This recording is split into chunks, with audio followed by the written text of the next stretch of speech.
I've got Laura Bryant and Barry Klein here with me, and we're talking about Tencel. So, first off, Tencel or Tencel? Kind of depends on who you talk to. Okay. It's commonly called Tencel in the States, but the British people that I know call it Tencel. So there you go.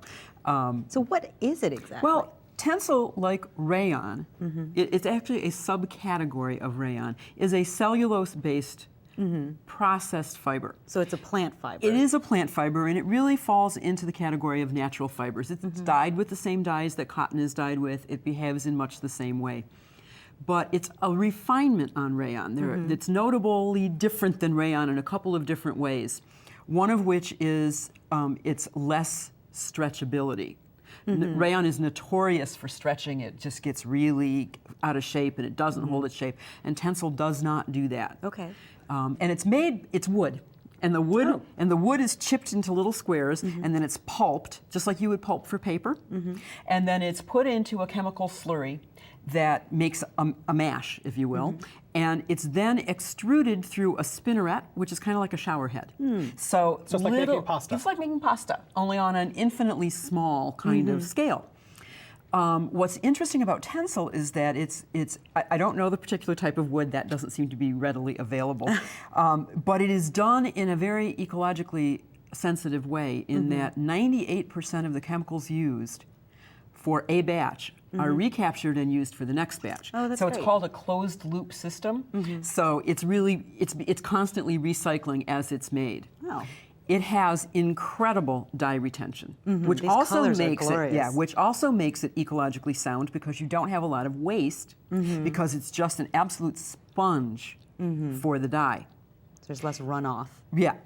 It is 10 times more absorbent than cotton.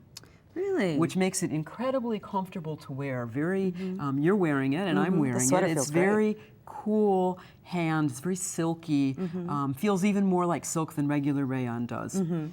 It's actually something I would want to make for myself. I don't usually make things for myself because they get to be too heavy. But in knitting with the fiber and touching it, it would make a great man's vest. It's also really thin, so you could ply it up and create a DK weight out of it instead of using it in its thinnest form. Good point, because that's the next thing I'll talk about. We have usually often, you see Tencel in blends with other things, sometimes with wool, sometimes with cotton, sometimes with acrylic. These two yarns that I have here are both 100% Tencels. Now this is a lace weight, and this is 20 plies. Wow. Wow, as Okay, thin as it is. it's thin as it is, so it's really thread thin. This is that same lace weight knit up into a lace pattern, as is this. This is just one skein of this Oh, wow. The to make yardage is that entire phenomenal. scarf. And notice the beautiful stitch definition and also how well the block is holding. This scarf is Your a pattern good is really year gonna old. show. Has Wow. been to trunk shows and all over the country, and the patterning still really shows. You know, the With thing, Sorry, Uni, with the 20 ply that are in there, is there ever a problem with it splitting? Because it looks like it's twisted really, really tightly. So Right, no, there isn't. It's twisted so tightly that it doesn't want to split, and it won't pill. Great. You know, pill being those nasty little balls that you get, because it's so thread thin. Now, the other construction is this, which is more of a DK weight yarn, but it is a knitted tube, knitted from, again, a thread thin piece of Tencel. So it's like an I-cord. So no, again, no Basically. pilling, no whatever. So now I want to show you my amazing little demonstration. This is rayon, and you can see that rayon has sort of the same pliability and drape that Tencel has. And rayon is very, very strong. I cannot break this. But as soon as I put it in water, which is what my little plate is here, watch what happens. oh, wow. Okay, It so completely loses its strength. Rayon loses its strength when it's wet. Now, this is Tencel. I also can't break the Tencel. When I get it wet, I still can't break it. That's a I really still can't interesting break difference. it. So that is a difference. So with the strength of that fiber, it works really well, obviously, for pattern stitches. I've been admiring the vest that we've got here. And you can see that it moves. It's got great movability.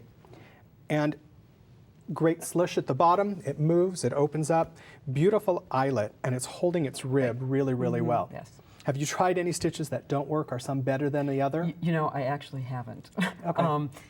What Uni is wearing and the sweater next to her are both the lace weight triple strand.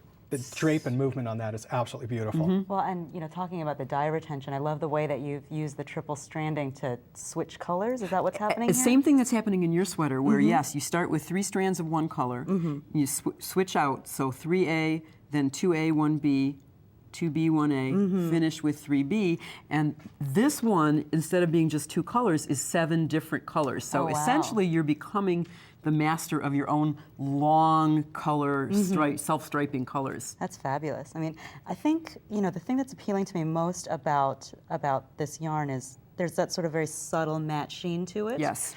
It really does behave like silk, but kind of without the drawbacks of silk. Exactly.